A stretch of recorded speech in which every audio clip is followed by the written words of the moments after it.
It's 10 a.m. Saturday morning, February 26, 2011, and the Cascade Medical Team is flying to Guatemala City. After nearly 12 months of preparation for the 10th medical mission in Guatemala, the team will help transform the lives of the indigenous people of the Guatemalan highlands. The team totals 115 individuals who are primarily from the Northwest, but include a number of medical professionals from the Midwest and East Coast.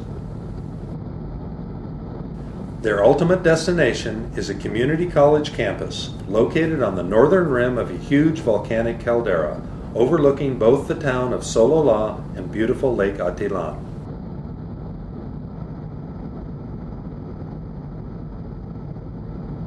During the long flight to Dallas, Texas, and on to Guatemala City, the team members have an opportunity to reflect on this 10th medical mission and the thousands of Guatemalan lives that have been touched by the work of the Cascade Medical Team.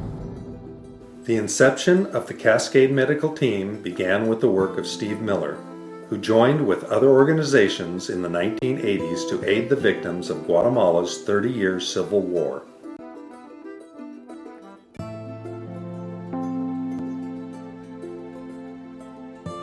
Over the next 27 years, Miller built HELPS into an organization that partners with individuals, businesses, corporations, local and national governments to alleviate poverty in Latin America. Where to begin? Where to start? The overwhelming issue of our hemisphere is poverty and its impact on the physical, spiritual, and political well-being of our populations. Even in the most remote communities found in Central American countries like Guatemala, there is an alarming growth in gangs due to a sense of helplessness. Some say that there should be radical political change. Others look to maintain the status quo through military and economic force. But the people are voting with their feet and moving en masse to the U.S. Entire villages in some places are said to be deserted. But these high levels of poverty and the resulting hopelessness and frustration is unsustainable for our neighbors, the U.S., and the Americas. At HELPS, we see that change can happen. We see that a life, one changed life, can mean one changed family, impacting a community, a region, an economy, and even a country struggling to combat the hopelessness found in poverty. Over 150 medical teams have not only changed countless lives and their generations, but in terms of national impact, these teams have given over $150 million in direct medical aid to Guatemala. It is what countries give other countries, but in this case was given by nurses, MDs, cooks, translators, and individuals that could never by themselves ever have such an impact. Its impact to the individual is best summed up by what the indigenous have called the people with the kind hands. The Cascade Medical Team was created and became part of HELPS International's program in 2002. Well, it's one of those special stories, actually. It began when Jim Hayfield moved to Eugene from Bakersfield, California in the early 1990s and started talking about these missions he'd been going on to Guatemala with a group of people from Bakersfield. And when he moved up here, he continued to volunteer with the Bakersfield group, but he started taking people from Eugene with him on these missions because they always needed more volunteers. And so a number of people started going in ones and twos, but in 1998 there were 12 of us from Oregon who went down to work with the Bakersfield team. And when we came back, we all stayed in touch, and a couple of years later when we started talking about perhaps we should have our own team, this group became a nucleus for, plus other people that had traveled with Jim to Guatemala, became the nucleus for starting the team. So we got together in Jim's living room and decided we'd like to go ahead and pursue the possibility of having our own team based here in Eugene. And the next thing we did was contact Peace Health or Sacred Heart Hospital and asked them if they would be willing to back us financially and support us in other ways for this project. And then we also contacted Steve Miller and Helps International to see if they were interested in having another medical team. So when we got an affirmative response from both groups in January of 2001, then we started putting the pieces together for this team. And Peace Health provided us with financial support during that year. And we took the team to Playa Grande in the southern, just below the Mexican border in Guatemala, and had what we considered a very successful first mission. And the second year we went to Barrias.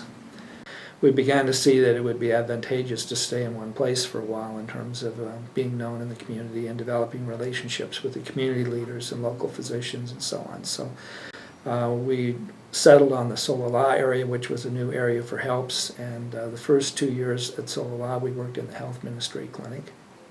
The first year that we went to the health ministry hospital in Solola, the day before we got there, let me back up a moment. We made a special trip down there in November to look over the place because we were concerned. This time we weren't going to have the Minnesota team there to run interference for us to start with.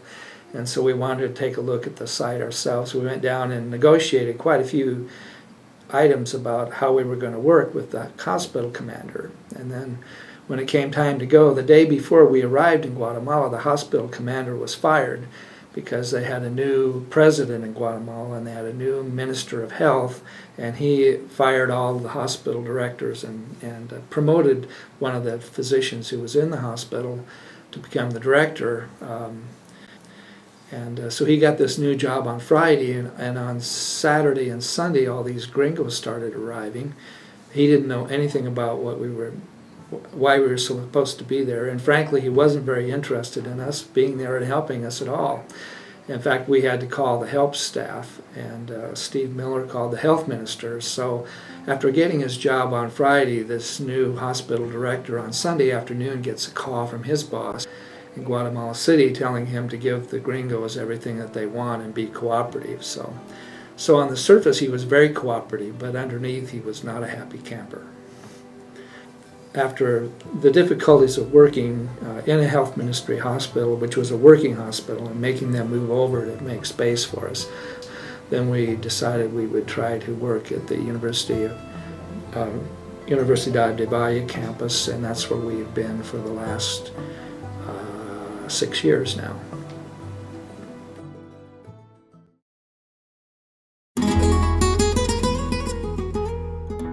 It's Sunday morning, February 27, 2011. The team was up early to have breakfast and board buses to take them to Solola and the community college campus.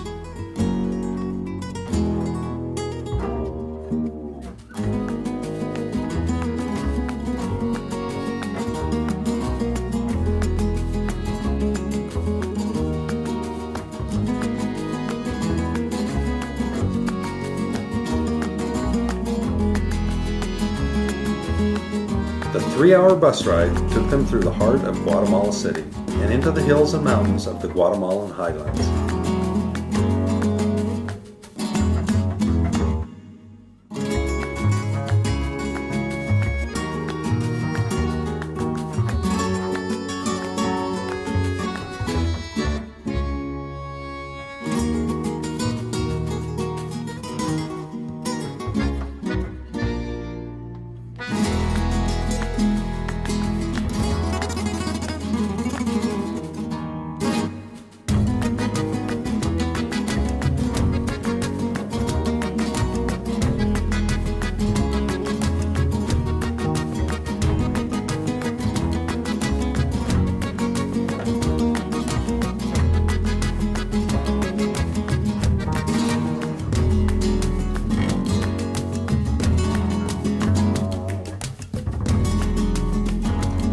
When the team arrived, they attended an orientation meeting in the campus gymnasium. They were welcomed by Dr. Daniel Sanchez, HELPS International's Guatemalan Medical Director. Doctor, call me Daniel or Danny, that's okay. And I'm going to be here the whole week with you guys. If you need anything, if you need any help in the clinics, in the ORs, I'm here. The whole help staff is here to help you out, okay? A little bit of history about this particular place where we're sitting right now. This used to be an active working military base. And if you read a little bit about the history of this place, it has a real ugly, bloody history like all the other military bases in the country when Guatemala had its civil war. They had a 35-year-long civil war, and the poor Mayan Indian peasants were like caught in the middle of it. And so I look at this place at one time, I look at this place as one time it was a place of death, and now we make it a place of life. And when we first started coming here, people were a little reluctant to come here because the Indians do not like the military, and most of them still don't like the military. After the meeting, team members reported to their various station assignments to help do final setup.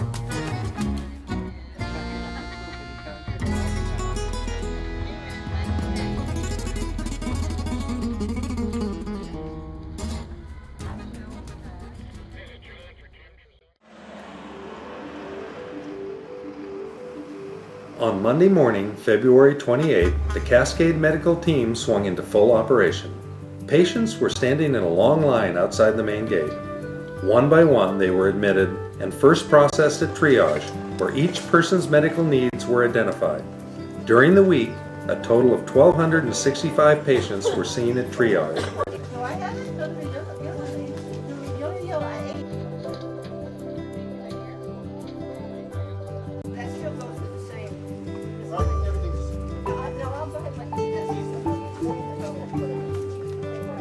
Most patients were then sent to the medical clinic for a general evaluation.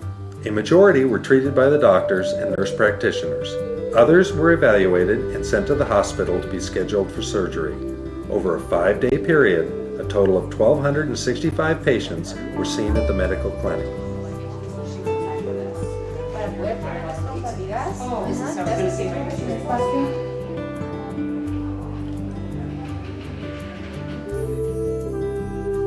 She fell forward as she was cooking, and she got, I think it was just hot water, wasn't it?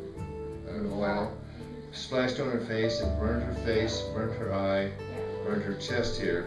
But her main complaint now is that she cannot hold food in her mouth because it comes out of one side because of all this scar. And her eyes can't close.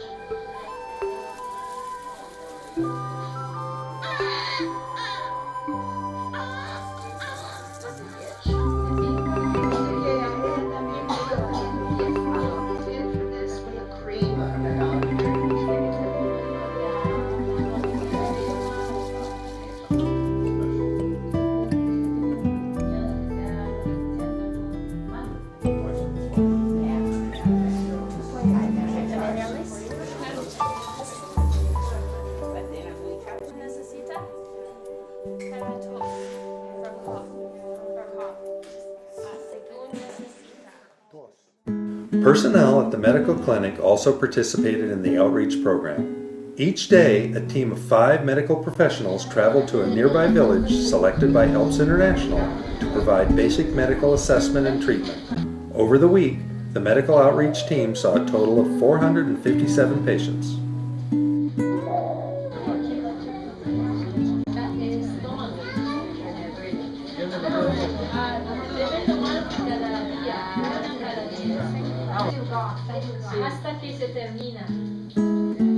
The dental clinic was housed at the hospital. During the week, our single dentist and his assistants saw a total of 280 patients. Sadly, 540 teeth had to be extracted, an indication of the damage done by the lack of dental hygiene and the heavy consumption of sugared beverages. The eye clinic was also housed at the hospital. Over 5 days, the staff at the eye clinic examined the eyes of 275 patients, and during that time, 28 cataract surgeries were performed, restoring sight.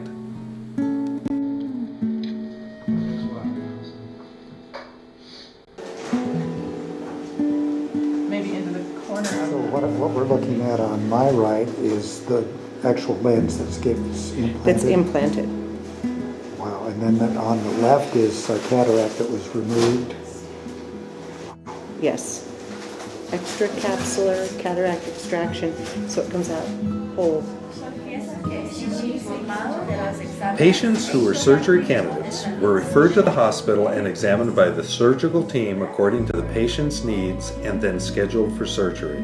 During the week, 81 surgeries were performed, including 9 gynecological procedures, 21 plastic surgeries, 49 general surgeries, and 2 dental procedures.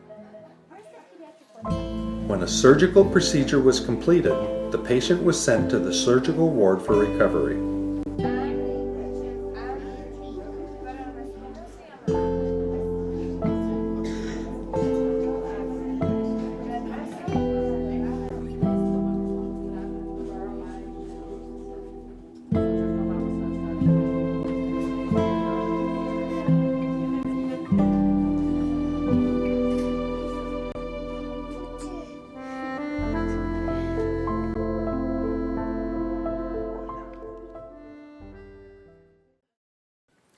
Last year, the Cascade Medical Team began a program to train local midwives, who are called comadronas. This year, the team revisited 21 of the previously trained midwives to provide further instruction, and 12 new comadronas were introduced to the program.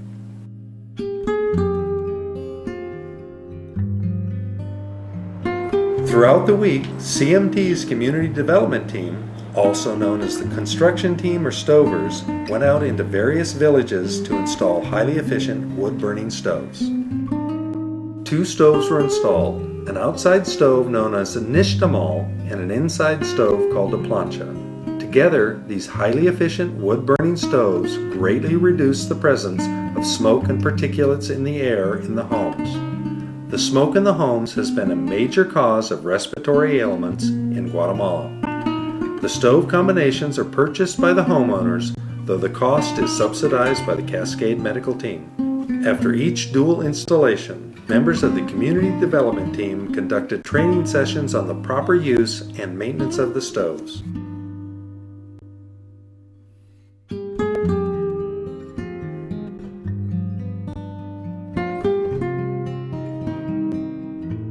Throughout the week, 2 support groups played a vital role in keeping the team operating efficiently. The MacGyvers performed a wide range of important tasks, from fixing bulky equipment to unclogging toilets. Finally, the kitchen or culinary crew performed the amazing task of preparing 2,600 delicious meals.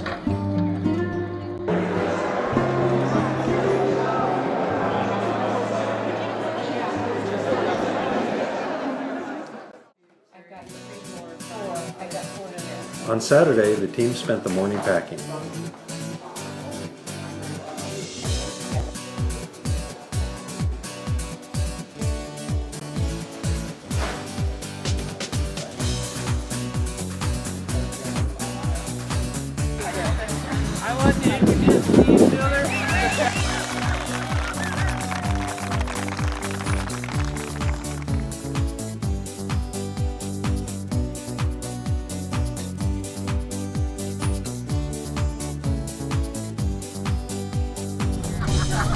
In the afternoon, they were bused to Lake Altiplano and Panachel for an afternoon of sightseeing and shopping.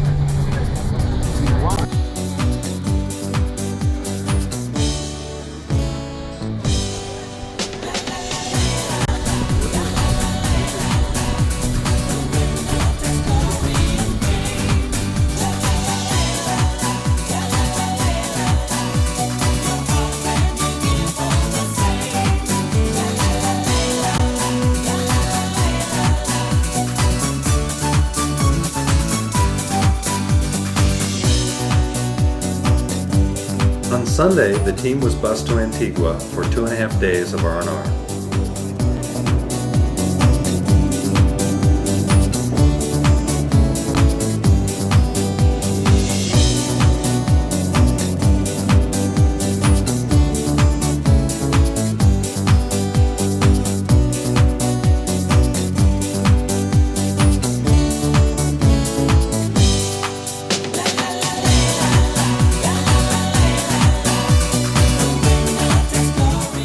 Activities range from relaxing around the pool to climbing a volcano, and or riding a zip line.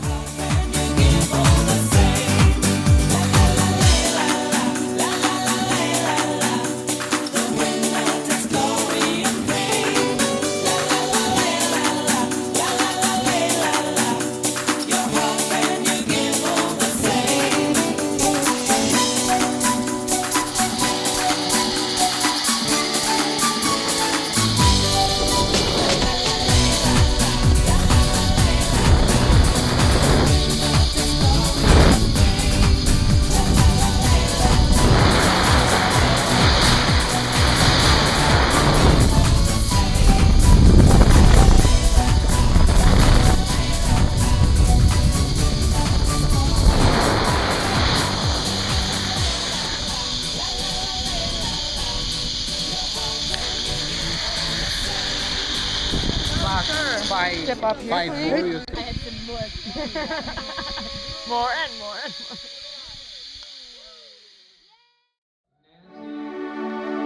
more. On our last night in Antigua, at a recognition banquet, we celebrated our achievements. We also honored the people who made this 10th medical mission possible. This year I learned how hard it was to teach a cardiac surgeon how to wipe down tables and slop hash. John and I both want to thank all of you for what you do, because we wouldn't be here if it weren't for you. And we wouldn't have this opportunity to cook for 140 people 3 times a day. Kent Kieran with the I team. You know, it's always a special week. This is my and my wife's second chance to participate here in Guatemala with this wonderful team. But there's always some special experiences. We had one patient, a 75-ish Guatemalan lady who was both deaf and blind when she came to the clinic. We were fortunate to participate in restoring at least one of those senses, which is a great blessing for us to participate in. Amazing woman. It was great to work with all you. One thing I will tell you is, you guys are really, really well organized. I told you, this is my 14th surgical mission, and this is the best organized one I've ever been in.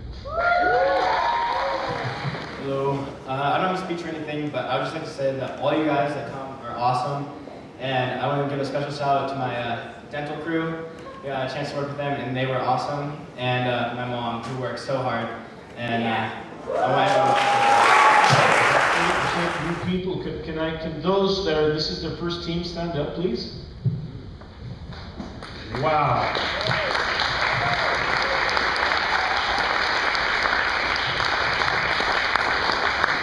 Excellent, thank you for coming down. And the 60% that are returned, stand up. Let me see that. Yes.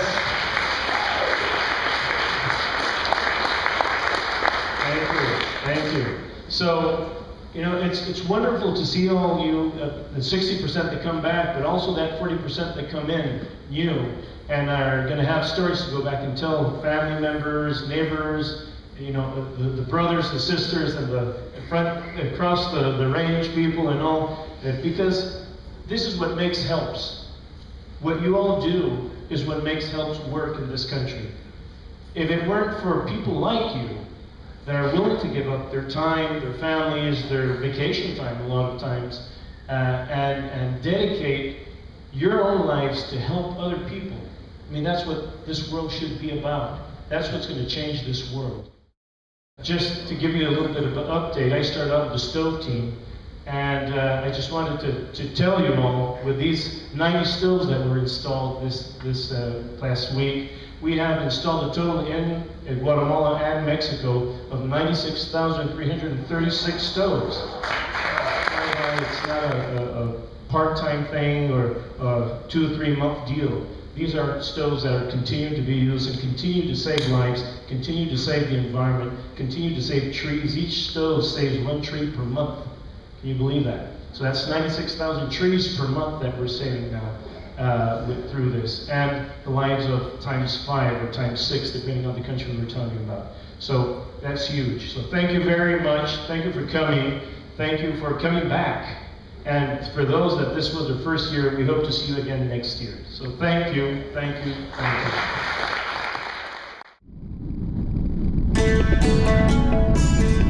Early Wednesday morning, the team was bused to the airport in Guatemala City and flew home. Team members carried with them the knowledge that they had changed many lives, including their own. The theme of this year's trip was celebrating 10 medical missions of transformation. Not only was the team able to continue serving the poor of the Guatemalan highlands and contribute to the improvement of their health and well-being, but they also continued to set a high standard of care. It is a benchmark they hope to continue to achieve long into the future.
A program like this is it's a testament to what can happen if something is really basically good and people want to get involved. And so this is one person who moved to our community and started talking about something that he had come in contact with, and it grew to a steering committee of about a dozen people, and then 150 people who applied for the first team.